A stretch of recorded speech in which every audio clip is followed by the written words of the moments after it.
Fala galera, tudo bem com vocês? Eu sou a professora Aline Buchmann e hoje nós vamos estudar a súmula 17 do Superior Tribunal de Justiça. A súmula 17 tem a seguinte redação: quando o falso se exaure no estelionato sem mais potencialidade lesiva, é por este absorvido. Para que a gente possa entender o enunciado dessa súmula, nós precisamos lembrar do princípio da consunção ou da absorção, que é estudado lá na parte introdutória do direito penal, antes ainda da teoria do crime. Pelo princípio da consunção ou da absorção, o fato mais amplo e grave consome os demais fatos, que são menos amplos e menos graves, porque necessariamente eles são uma forma normal de preparação ou de execução daquele crime mais grave, ou até de exaurimento. Nós podemos falar do princípio da consunção ou da absorção em duas hipóteses. A primeira delas é o crime progressivo e a segunda é a progressão criminosa. O crime progressivo é exatamente esse da súmula 17 do STJ. Então é nele que nós vamos se debruçar. No crime progressivo, o sujeito, para atingir um resultado criminoso, ele necessariamente passa por um crime menos grave, que é chamado crime de passagem. É por isso que o crime consumado absorve o crime tentado. É por isso que o crime de homicídio absorve o crime de lesão corporal.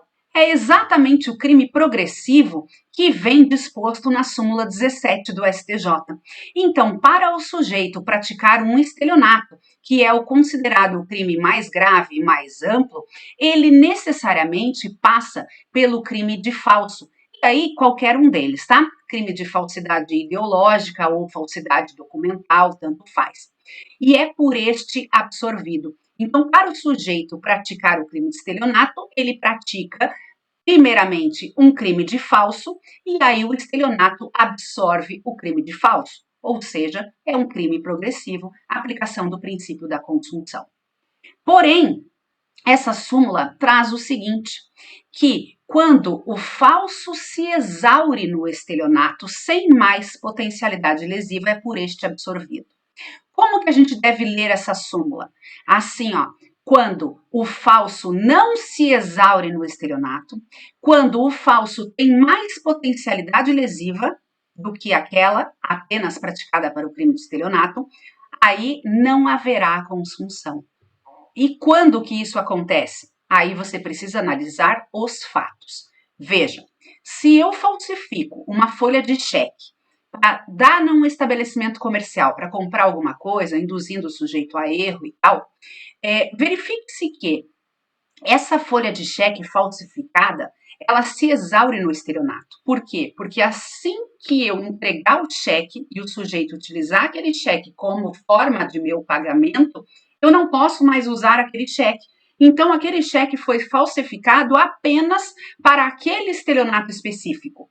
Ou seja, o estelionato absorve o falso, porque o falso não tem mais potencialidade lesiva. Agora, se eu falsifico um cartão de crédito, a clonagem dos cartões de crédito, eu utilizo aquele cartão para fazer a mesma compra nesse estabelecimento comercial, esse cartão não será inutilizado. Esse cartão volta para mim e eu posso continuar usando esse cartão para a prática de estelionato em outros estabelecimentos comerciais. Ou seja, o falso não se exauriu naquele estelionato. O meu falso ele tem mais potencialidade lesiva, ou seja, não haverá consunção. Nesse caso, o sujeito vai responder tanto pelo estelionato quanto pelo crime de falso. Um outro exemplo muito comum e muito que cai bastante em prova, é o exemplo do ingresso de show.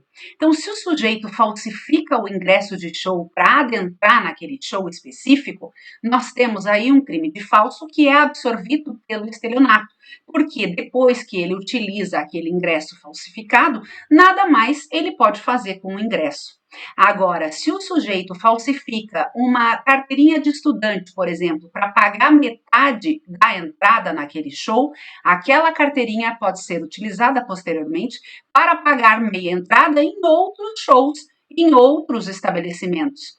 de modo que não se exauriu naquele estelionato, tem mais potencialidade lesiva, não há a aplicação do princípio da consunção.